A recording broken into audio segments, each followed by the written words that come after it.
नमस्कार विद्यार्थियों।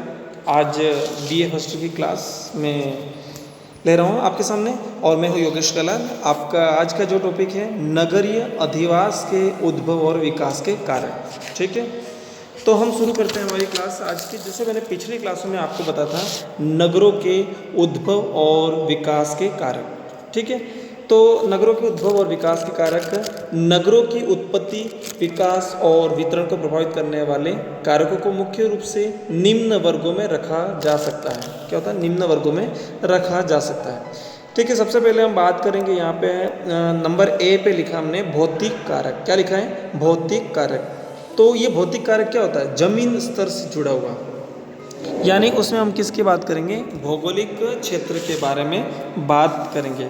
ठीक है, नगर पूर्णतः एक मानव निर्मित भूदृश्य है, परंतु इसकी उत्पत्ति स्थल के चयन और उसके भावी विकास में भौतिक कारकों का प्रत्यक्ष या परोक्ष तौर पर योगदान होता है। ठीक है, हम एक एक बात करेंगे, इसको मैं आपको टॉपिक वाइज समझाऊंगा। नंबर एक पे स्थिति, या जहाँ नगर स्थित होता है या जिस पर वह फैला होता है, इसकी नगर की उत्पत्ति और विकास में महत्वपूर्ण भूमिका होती है।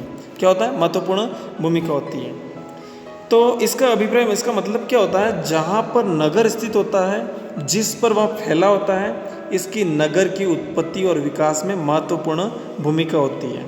जैसे किसी नदी के सहारे या किसी नदी के संगम पर, समुद्र तट पर, नदी का मुहाना या झील तट पर, गिरपदीय क्षेत्र, पर्वतीय घाटी आदि नगरों के विकास हेतु उपयुक्त स्थितियों का निर्माण करते हैं, जिनके अनेकों उदाहरण विश्व के प्रमुख नगरों में ढूंढे जा सकते हैं। जैसे लंदन का टेम्स नदी के किनारे, जो टेम्स नदी है उसके किनारे जो हमारा शहर बसा हुआ वो है लंदन, और सिन नदी के किनारे पर है पेरिस, और हडसन जो नदी है उसके किनारे पर आपका न्यूयॉर्क जो अमेरिका का शहर है वो बसा हुआ है। इसी प्रकार से पद्मा नदी कहाँ पर है? पद्मा नदी भारत के पूर्व में स्थित है, लेकिन यही गंगा नदी जो होती है बांग्लादेश में, इसको पद्मा कहते हैं, उसके किनारे पर ढाका शहर बसा हुआ है।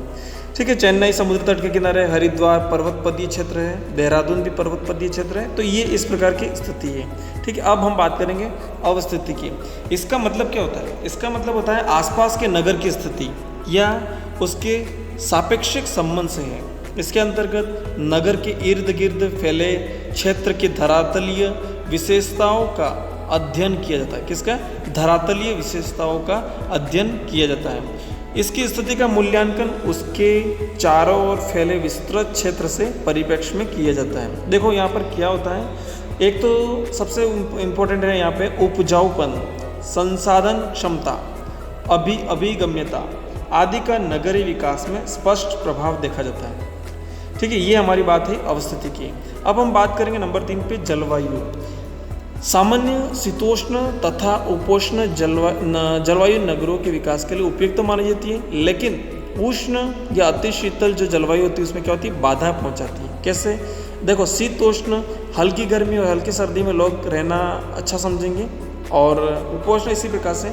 लेकिन जहाँ पर अगर अधिक मात्रा में गर्मी पड़ेगी तो लोग नहीं रहेंगे। जैसे आपने रेगिस्तानी भाग होता है, वहाँ पर हमें शहर कम देखने को मिलते हैं। इसी प्रकार से बहुत ही ठंडे इलाके होते हैं, वहाँ पे भी शहर बहुत ही कम होते हैं। क्यों? क्योंकि वहाँ पर लोग निवास करना अपने लिए उपयुक्त नहीं मानते। इस कारण से वहाँ पर क्या होता है? लोग नहीं रहेंगे।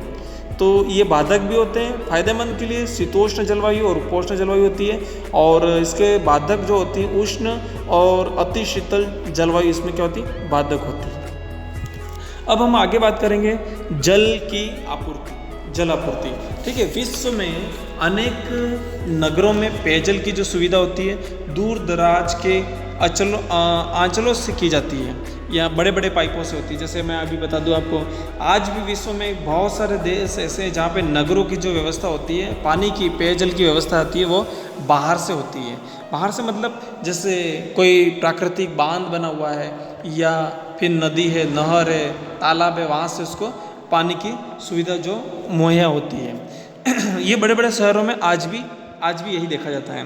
ठीक है, अपने आसपास भी आपने देखा होगा कि जो वहाँ पेयजल का जो पानी होता है वो कहाँ से होता है, आसपास के दूर दराज क्षेत्रों से ही आता है, वो भी पाइप लाइनों के माध्यम से या कृत्रिम जलाशयों के माध्यम से, या फिर कभी कभी समुद्री जल के परिष्करण द्वारा भी उसको पहुँचाया जाता है। ठीक है, आगे हम बात करेंगे नंबर 5 की, वो है जल निकासी। नगर की स्वच्छता, नगरीय पर्यावरण और नगर निवासियों का स्वास्थ्य प्रभावित होता है। ठीक है, हम जैसे कि अभी मैंने बताया आपको जल निकासी, नगरों में उपयुक्त जल निकासी की व्यवस्था होती है। क्यों व्यवस्था होती है? क्योंकि अगर नगरों में अगर इस प्रकार की व्यवस्था नहीं होगी तो कीचड़ बनेगा, फिर ये दुखदायी होगा, फिर स्वास्थ्य के लिए नुकसानदायक होगा। जैसे हमने पुरानी सभ्यता, जैसे हमने मोहनजोदड़ो आदि सभ्यता में पढ़ते हैं, तो ये प्राचीन नगरों में, आधुनिक वर्तन नगरों में एक इस पर विशेष ध्यान दिया जाता था। इसके अभाव में प्रदूषण का खतरा बढ़ने लगता था और नगरीय जीवन नारकीय होता था। नदियों के किनारे, समुद्र तट और समुचित ढलान वाले जल निकास अधिक सुविधा पाई जाती है, जिसके कारण से नगर विकास हेतु ये उपयुक्त स्थितियाँ मानी जाती हैं।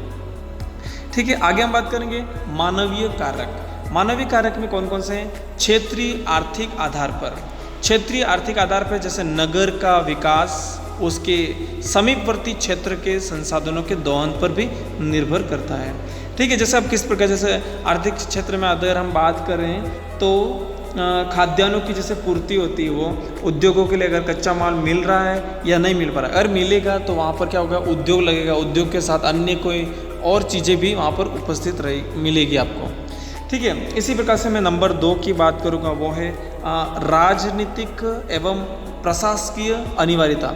जैसे क्या होता है, कभी कभी राजनीतिक एवं प्रशासकीय आवश्यकताओं का भी नगरों के उद्भव और विकास में प्रमुख भूमिका रही है।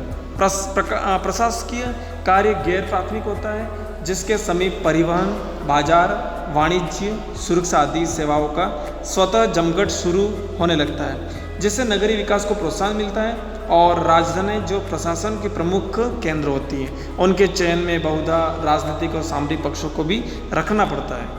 अब हम बात करेंगे नंबर 3, वैज्ञानिक एवं प्रौद्योगिकी विकास। मानव सभ्यता के काल से ही इस तथ्य के अनेक प्रमाण मिलते हैं, हमें सबूत मिलते हैं कि जैसे लोहे के हल का प्रयोग है, पहिएदार गाड़ी का प्रयोग है।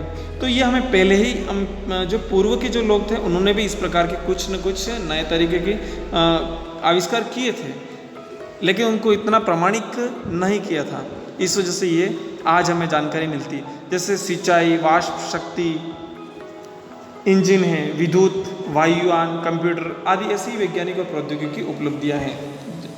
तो वाष्प शक्ति और मशीनों से शुरू औद्योगिक क्रांति, परिवहन विकास ने यूरोप की नगरी को खूब प्रोत्साहित किया।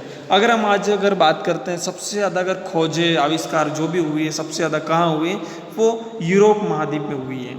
ठीक है, जिस भी वैज्ञानिक का आप नाम पढ़ोगे, आपको सबसे ज़्यादा यूरोप महाद्वीप से ही आपको जानने को नाम मिलेंगे। ठीक है, रेडियो का आविष्कार या भाप की शक्ति का आविष्कार या वायुयान का आविष्कार, ये जो सारे भी हैं वो सब यूरोप से ही जुड़े हुए हैं। ठीक है, और आज भी विकासशील देशों में तीव्र नगरीय विकास औद्योगिक विकास से पूरी तरह से जुड़ा हुआ है, जिसमें वैज्ञानिक एवं प्रौद्योगिक विकास की अहम भूमिका है। ठीक है, हम बात करेंगे कार्यात्मक आधार पर किसी नगर का सोपानीय क्रम या दर्जा उसके द्वारा संपादित आधारभूत या केंद्रीय कार्यों के महत्व पर निर्भर करता है। जैसे वाणिज्य है, प्रशासन है, ठीक है, वस्तु निर्माण उद्योग में और राजस्व है, चिकित्सा, शिक्षा, मनोरंजन, धार्मिक, सांस्कृतिक आदि कार्य भी नगरीय विकास को प्रोत्साहित करते हैं।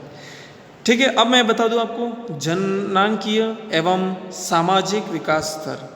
ठीक है, सबसे यहाँ इम्पोर्टेंट बात है, यहाँ पे जितनी जनसंख्या बढ़ेगी उतना ही नगरों का विकास अधिक होगा, और यही घटती मृत्यु दर और जनसंख्या विस्फोट से नगरीय जो क्षेत्र है उसका बढ़ने से उसको क्या मिला है, फायदा मिला है। यहाँ ग्रामीण क्षेत्रों में पिछड़े सामाजिक स्तर के कारण से बड़ी जनसंख्या में प्रवाह नगरों की ओर हो रहा है। इसके विपरीत पश्चिम के विकसित देशों में जनसंख्या वृद्धि की गति काफ़ी धीमी है, और यहाँ भीड़भाड़, कोलाहल और प्रदूषण बढ़ते खतरों के कारण से यहाँ लोग क्या करते हैं, गाँव के मुख होते हैं।